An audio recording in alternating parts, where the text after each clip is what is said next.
Hi, and welcome back to the final segment of our Homeschool Help mini-series, De-escalation. I know many of you out there have expressed feeling as though you've hit the wall. We've been living this new normal for 9 weeks now, and it still doesn't feel normal. And for some of our students, there's still several more weeks of school to be done. So by now, you've structured your environment, you've structured your time, you've used all the tricks in the book to motivate your child, and yet there's still times when they become escalated and it all becomes too much. I'm hoping that you can take a few tips from this video to be able to better de-escalate your child and return them to a calmer state. Oftentimes, it seems as though meltdowns or explosions are unpredictable and they come out of nowhere. However, there are often signs and patterns to that storm that's brewing. You're not helpless, and you do not have to sit back and watch as the storm builds and unfolds.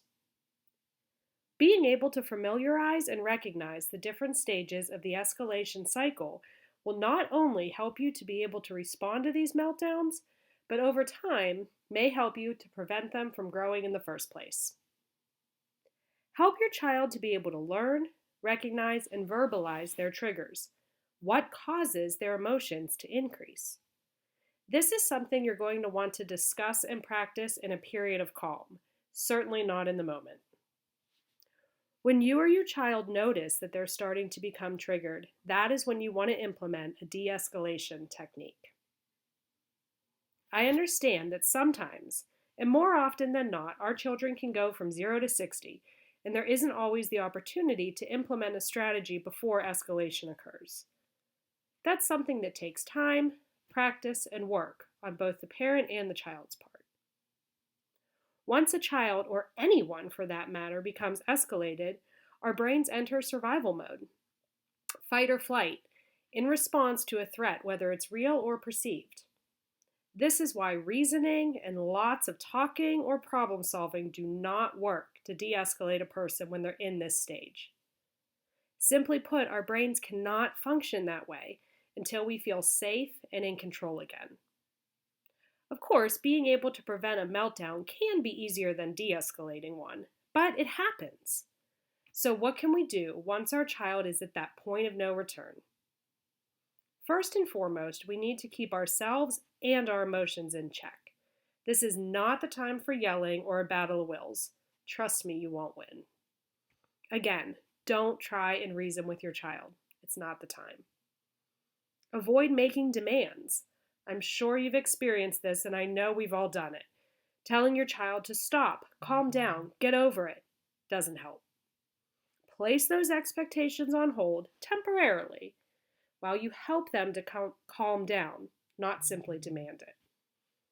Do that by getting on your child's level, respecting their personal space, and being aware of your own body language while being non-judgmental. Validate your child and their thoughts and feelings. Even if it seems trivial to you, it's all very real to them, and they need to know you're on their side. Try saying, "I see how upset you are because that project didn't turn out the way you had hoped.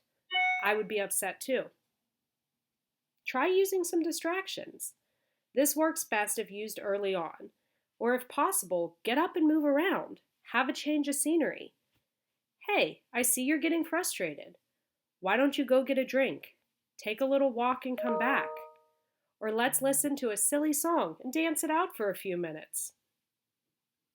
Answer your child's questions, but do so with short responses and ignore any targeted aggression. Avoid saying no if that's possible, because this can be a trigger word. Also, acknowledge your child's right to refuse. Yes, you are correct. I can't make you do your homework. However, we can't bake cookies until you're done, and I'd like you to choose to finish your work so we can have fun the rest of the day. Decrease stimulation. Turn off the TV, dim the lights, ask any siblings to leave the room. If it makes sense, this is the time you would want to introduce calming visuals or fidgets or deep breathing techniques. Don't try that, though, if it's not something you've ever used before. And don't forget the effectiveness of silence and modeling calmness during this time. Remember, this all takes practice for you and your child. There will be a calm after the storm, and it is then that you can reflect and debrief and problem solve in order to better calm the next storm. Be gentle on yourself right now, and be gentle on your child. We're all trying to figure this out, but together we can and we will weather this storm.